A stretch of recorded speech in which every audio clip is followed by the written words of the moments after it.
A noite estava fria e úmida quando aceitei aquela corrida. Meu nome é Rafael Oliveira, tenho 35 anos e já dirijo para aplicativos de transporte há quase 5 anos em São Paulo. Já vi de tudo um pouco nessas ruas: bêbados, casais apaixonados, executivos estressados, turistas perdidos. Mas aquela corrida seria diferente, muito diferente. Tudo começou por volta das 23 de uma quinta-feira. A temperatura tinha caído drasticamente e uma garoa fina cobria os vidros do meu Honda Civic. O aplicativo apitou com uma nova solicitação de corrida próxima ao bairro da Liberdade, uma região conhecida por seus becos estreitos e prédios antigos. O perfil do passageiro parecia perfeito demais para ser verdade. 5 estrelas, avaliações impecáveis, foto de um homem de terno elegante por volta dos 40 anos, cabelos grisalhos penteados para trás, sorriso discreto. Algo naquela imagem me pareceu tão estudado, tão artificial, que cheguei a hesitar por um segundo antes de aceitar. Quando cheguei ao local, ele estava exatamente como na foto. Terno azul marinho impecável, pasta de couro preta, postura ereta. Abriu a porta do passageiro com uma educação quase teatral. "Boa noite", disse ele, com uma voz suave e modulada. "Poderia me levar até o centro empresarial na Avenida Paulista?" Seu sotaque era indefinível. Parecia misturar algo de paulistano com um leve sotaque que não conseguia identificar completamente. "Claro", respondi, iniciando o trajeto. Os primeiros minutos foram de um silêncio quase incômodo. Ele olhava pela janela, observando a cidade com um interesse quase científico. Seus olhos claros refletiam os postes de iluminação pública, criando um brilho quase metálico. "Então você mora em São Paulo há muito tempo?" perguntou ele de repente, quebrando o silêncio. A pergunta me pegou desprevenido. Não era agressiva, mas havia algo em seu tom que me fez sentir um leve arrepio. "Nasci aqui", respondi, tentando soar casual. "Zona Leste, bairro do Tatuapé." Ele sorriu. Um sorriso que não chegou aos olhos. "Interessante", disse. "Mora com os pais?" Meu corpo todo congelou. Como ele sabia que eu ainda morava com meus pais? Não era algo que eu costumava compartilhar com estranhos. Como sabe disso?" perguntei, sentindo minha voz travar. Ele continuou sorrindo. "Sei muitas coisas, Rafael." Ele percebeu meu desconforto e ajeitou-se no banco, cruzando as pernas com movimentos precisos. "Sei que mora com seus pais no apartamento de 3 quartos na rua Martim Francisco, número 427. Que sua mãe, Dona Marta, trabalha como costureira. E seu pai, seu João, é aposentado como metalúrgico." Meu coração disparou. Como poderia saber tantos detalhes? Não havia como ele ter acesso àquelas informações. "Quem é você?" perguntei, sentindo um suor frio escorrer pela minha testa. Ele apenas sorriu, um sorriso que não revelava nada, mas que parecia conter todos os segredos do mundo. "Vamos conversar sobre sua rotina", disse ele, como se não tivesse ouvido minha pergunta. "Você dirige para aplicativos de transporte desde 2018. Trabalha em média 12 horas por dia, usa um Honda Civic 2016 comprado seminovo em 2019 com financiamento de 48 meses. Cada palavra era como uma facada. Cada detalhe, absolutamente preciso. "O que você quer?", murmurei, minha mão tremendo levemente no volante. "Apenas uma conversa", respondeu ele suavemente. "Apenas uma conversa." O silêncio voltou a preencher o carro. Um silêncio denso, sufocante. Meus dedos apertavam o volante com tanta força que minhas articulações estavam brancas. "Você tem uma cicatriz no joelho esquerdo", disse ele, quebrando novamente o silêncio. "Resultado de uma queda de bicicleta quando tinha 12 anos. Foi no campinho próximo ao Sesc do Tatuapé, não foi?" Congelei. Aquela cicatriz era algo que pouquíssimas pessoas conheciam. Nem meus amigos mais próximos sabiam sua origem exata. Como ele poderia saber? Desviei os olhos da rua por um segundo, virando minha cabeça para encará-lo. Seu rosto continuava impassível, aquele sorriso discreto nos lábios, os olhos claros fixos em algum ponto distante. "O que você é?", sussurrei. Ele finalmente me olhou diretamente, um olhar que atravessava, que parecia dissecar cada centímetro da minha existência. Alguém que conhece você melhor do que você mesmo, respondeu. A Avenida Paulista se aproximava. Luzes de escritórios e painéis publicitários criavam um mosaico artificial de luminosidade. Mas dentro do carro, uma escuridão diferente nos envolvia. Faltam 2 quarteirões, disse ele, consultando um relógio que não havia mostrado antes. Tenho mais algumas coisas para compartilhar. Meu corpo inteiro estava tenso, cada músculo preparado para algo que não sabia definir. Você tem uma dívida de 3.000 no cartão de crédito, continuou ele, como se estivesse comentando sobre o tempo. Sua última namorada, Amanda, o deixou há exatamente 287 dias. Ela trabalhava como recepcionista em um consultório odontológico no Brás. Cada palavra era como um golpe, cada detalhe, uma invasão. Como você sabe disso? Gaguejei. Ele apenas sorriu. Parei o carro no farol vermelho. Meu corpo tremia involuntariamente. Você quer saber como sei? Perguntou ele, quebrando o silêncio. Existem pessoas que observam, pessoas que registram, pessoas que coletam. Suas palavras soavam como uma sentença, não como uma explicação.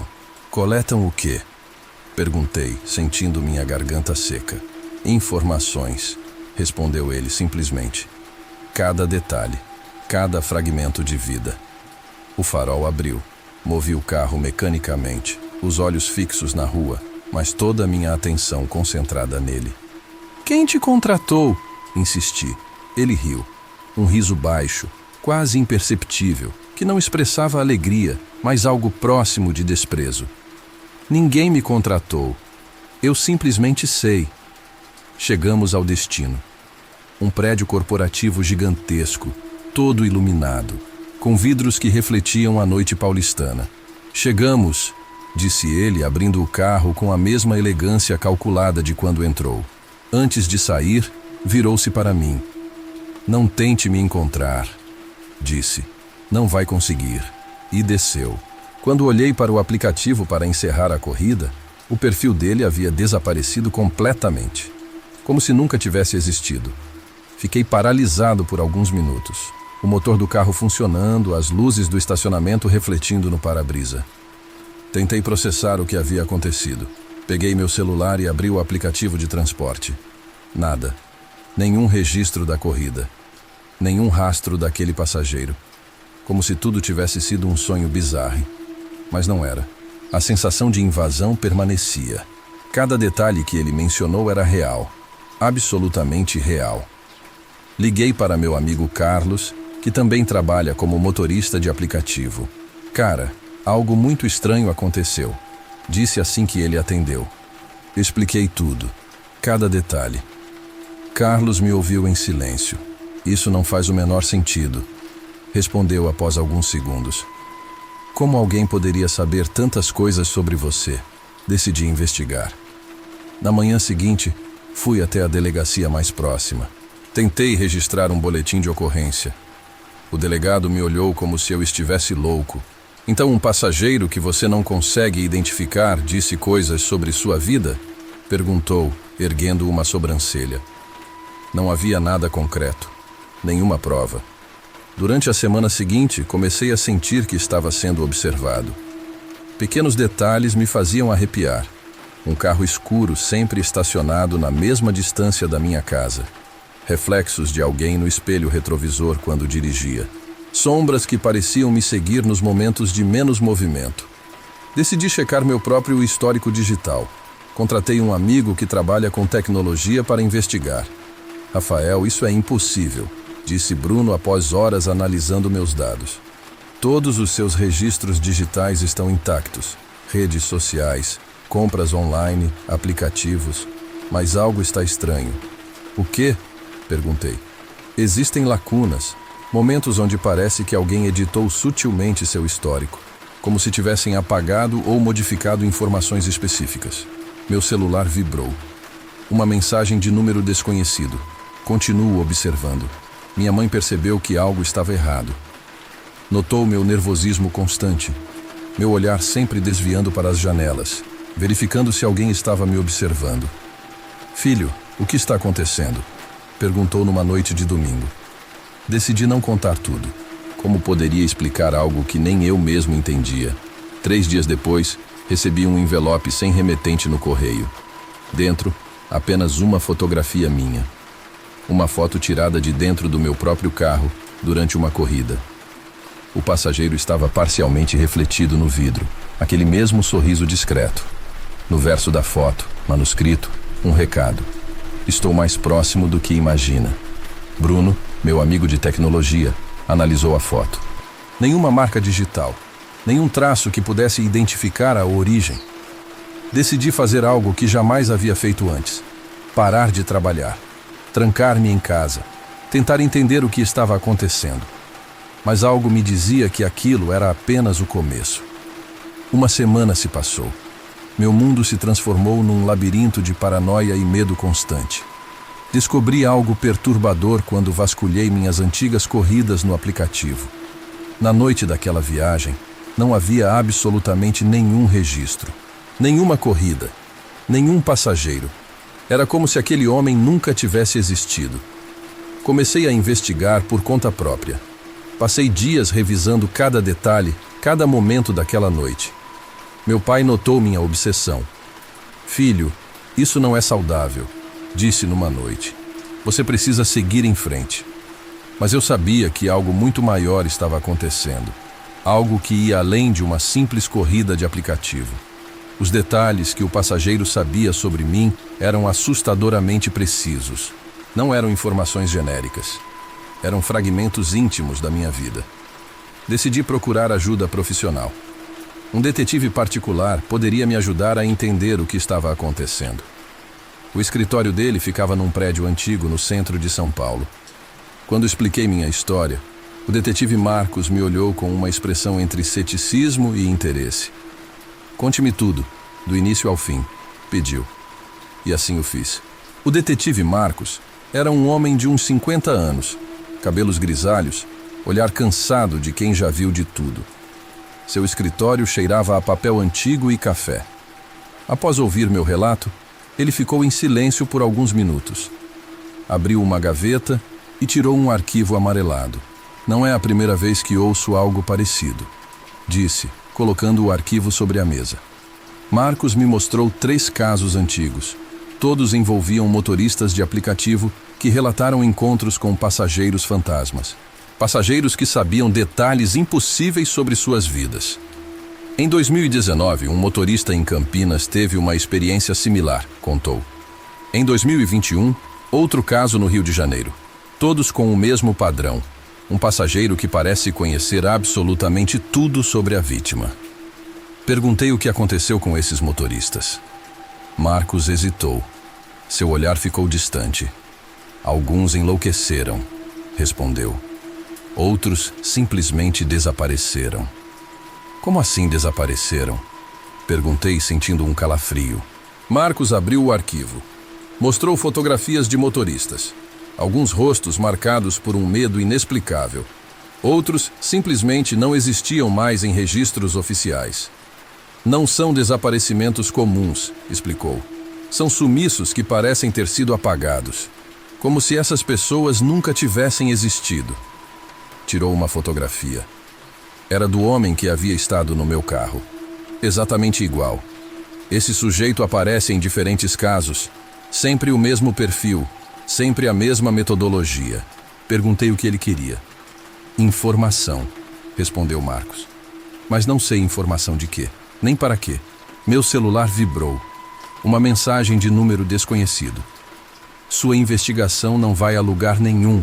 Marcos me olhou com uma expressão grave. "Você precisa ter cuidado", disse. "Esses casos, eles seguem um padrão muito específico." Pediu que eu o acompanhasse até uma sala nos fundos do escritório. Paredes cobertas de fotografias, recortes de jornal, mapas com linhas conectando diferentes pontos. "Não são casos isolados", explicou. "São parte de algo maior. Uma rede de coleta de informações que ninguém consegue explicar completamente." Mostrou-me um mapa onde estavam marcados os locais dos desaparecimentos. São Paulo, Rio de Janeiro, Curitiba, Belo Horizonte. Cidades grandes com sistemas de transporte por aplicativo. Quem está por trás disso? Perguntei. Marcos apenas balançou a cabeça. Não sei, mas sei que é algo organizado, sistemático. Deixei o escritório de Marcos com mais perguntas do que respostas. A sensação de estar sendo observado era constante. Na semana seguinte, comecei a notar carros estranhos estacionados próximo à minha residência. Sempre os mesmos modelos escuros, vidros fumês, nunca com placas visíveis. Minha mãe percebeu minha paranoia. Filho, você precisa descansar, dizia. Mas eu sabia que não era paranoia. Era algo real. Uma noite, recebi outro envelope sem remetente. Dentro, um único papel com uma frase datilografada. Você não vai escapar de nós. Mostrei a Marcos. Ele ficou sério. Eles sabem que você está investigando, disse. Quem são eles? Perguntei. Marcos apenas balançou a cabeça. Algo havia mudado. Para sempre. Marcos me ligou numa noite chuvosa de quinta-feira. Sua voz estava diferente. Tensa, quase assustada. Rafael, descobri algo, disse. Mas não podemos falar por telefone. Preciso que venha até meu escritório agora. A cidade estava mergulhada numa neblina densa quando cheguei. As ruas do centro pareciam vazias. Apenas alguns postes de iluminação, criando sombras distorcidas no asfalto molhado. O escritório de Marcos estava escuro. A porta entreaberta. Marcos! Chamei. Silêncio. Empurrei a porta. O ambiente estava completamente revirado. Papéis espalhados, arquivos abertos, uma cadeira tombada. No chão, marcas que pareciam lutas. Arranhões nas paredes. Sobre a mesa, um único documento. Uma folha datilografada com uma série de códigos e números que não conseguia compreender completamente. Ouvi um barulho atrás de mim. Passos lentos. Era o passageiro. Você não deveria estar aqui, disse ele. Sua voz sem qualquer emoção. Recuei. Na parede, uma fotografia antiga mostrava Marcos jovem, usando um uniforme que parecia ser de uma agência governamental. Quem é você? Perguntei. O homem sorriu. Um sorriso que não chegava aos olhos. Somos coletores, respondeu. Coletamos informações, construímos perfis, mapeamos vidas. Suas palavras não pareciam humanas. Cada sílaba soava como um código, algo programado, calculado. Coletores de quê? Insisti. De tudo, respondeu. Cada dado, cada fragmento, cada memória. Percebi então que aquilo ia muito além de uma simples invasão de privacidade. Era algo sistemático. Uma máquina de coleta de informações que funcionava nas sombras. O passageiro avançou um passo. Você sabe demais, disse. Naquele momento, compreendi que minha vida nunca mais seria a mesma. Que havia sido escolhido sem saber porquê. Um dado numa planilha gigante que eu jamais compreenderia completamente. A última coisa que vi foi um movimento rápido. Então, tudo escureceu. Quando acordei, estava em casa. Meus pais dormiam. Tudo parecia normal, mas eu sabia que não era. Algo havia mudado, para sempre. 6 meses depois. Minha vida parecia normal à primeira vista. Continuava dirigindo para aplicativos, morando com meus pais, seguindo a rotina de sempre. Mas algo havia mudado fundamentalmente. Descobri depois que Marcos havia desaparecido completamente. Nenhum registro, nenhum rastro, como se nunca tivesse existido. Os arquivos em seu escritório simplesmente se volatilizaram. Nenhuma evidência física restou daquela investigação. Vez ou outra recebo mensagens enigmáticas. Números de telefone desconhecidos. E-mails que se autodestroem segundos após serem lidos. Fragmentos de informações que sugerem que continuo sendo observado. Não sei quem são. Não sei o que querem. Sei apenas que estão sempre ali, invisíveis, coletando, esperando. E eu continuo dirigindo. Continuo vivendo. Mas sempre olhando para os retrovisores. Sempre atento.